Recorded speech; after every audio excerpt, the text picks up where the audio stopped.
রাখি না। আজ আমাদের লাখ লাখ মুসলমানের নামাজে কোরআন শরীফের তেলাওয়াতটাই শুদ্ধ নাই। আলাম তারা সূরা অথবা তাব্বাত ইয়াদা কুল হুয়াল্লাহ সূরা দিয়ে যদি 4টা সূরা দিয়ে 4 রাকাত সুন্নত পড়ে, আমি নিশ্চিত এত তাড়াতাড়ি নামাজ শেষ হবার কথা না। কি গণ হুজুর, এমন বহু মুসল্লির নামাজ যে পড়ে সুন্নত, আমার মাঝে মাঝে তাকাইয়া মনে হয় এবারে আসলে তাব্বাত ইয়াদা কুল হুয়াল্লাহ বাইক ফিরে আছে, অথবা এইটা হয়তো কেউরে দায়িত্ব দিয়ে রাখছে টাকা দিয়া, ভাই তুই আমার তে হুজুর 200 টাকা মাসে নিও, আমি শুধু রুকু সেজদা দিমু, তাব্বাত ইয়াদা কুল হুয়াল্লাহ তোমার দায়িত্ব। নাইলে এত দ্রুত, আরে সুবহানাল্লাহ রে, সুবহানাকাল্লাহুম্মা ওয়া বিহামদিকা, এটা যদি তুমি মেশিনেও কও আলহামদুলিল্লাহ সূরা, তাব্বাত ইয়াদা সূরা, এই 3টা জিনিস ফইরে তো রুকুটা যাইবো নাকি? এই 3টা জিনিস এত তাড়াতাড়ি কেমনে হয়? একের যদি মেশিনও পড়ে, এটা জাফারি মেশিনও পড়ে, তাহলে তো এত গণ হইবার কথা না। 4 রাকাত নামাজ পড়তে 1-1.5 মিনিট। আমি একদিন কয়দিন আগে দেখলাম আমি 2 রাকাত সুন্নত পড়ছি, আমার লগে এক মুরব্বী মনে 10-12 রাকাত পড়ে লেছে।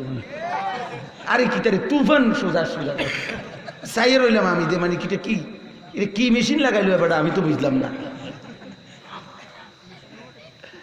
এটা কি মেশিন লাগাইলাম না কোন, এটা ঘটনাটা কি? এটা মূল কথা হইলো আসলে এবারটা বোঝে এটি আমি যেই তাব্বাত ইয়াদা কুল হুয়াল্লাহ পড়ি, এটি কোনো হওয়াদের না। কথা বোঝেন নাই? এটি একবারে বেহুয়াদের, মানে এটি কোনো অশুদ্ধ। এই কারণে এই হালাত। নাইলে একজন মোমেন এত দ্রুত অজু করতে পারে না যদি সুন্নত মোতাবেক অজু করে। আজকে আমার খুব ভালো লাগছে, বিশ্বাস করেন হুজুরে মাগরিবের পরে আসার আগে আমি যখন আয়সা শুনতেছিলাম, আমি সব সময় কিছুদিন আগেও আমি খুব গুরুত্ব দিয়ে বলছিলাম এবং আমি প্রতিদিন বলতে চেষ্টা করি প্রায় দিনেই। আজকে শুনছি হুজুরও বলতেছিলেন একজন মুসলমান যেন তার সাথে আমারও কথা 3টা জিনিস যেন থাকে, একটা কিছু টয়লেট পেপার, একটা মেসওয়াক আর একটি তসবিহ। একজন মুসলমানের কাছে বিশ্বাস করেন এই 3টা জিনিস যদি লাজেম থাকে, তার বাহিরটাও পবিত্র হবে, তার ভেতরটাও পবিত্র হবে।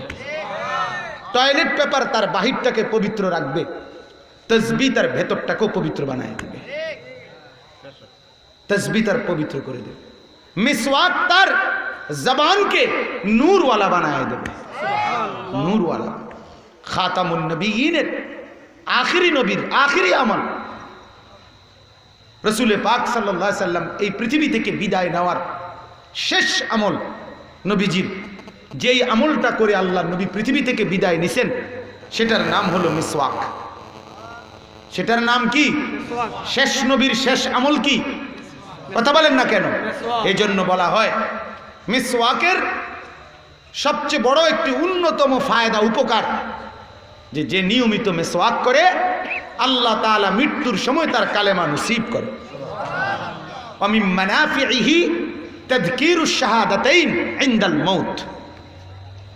মিসওয়াকের উপকারিতা এটা যে মিসওয়াক ওই ব্যক্তিকে মৃত্যুর সময় কালেমায়ে শাহাদাত মনে করায় দেয়। সুবহান।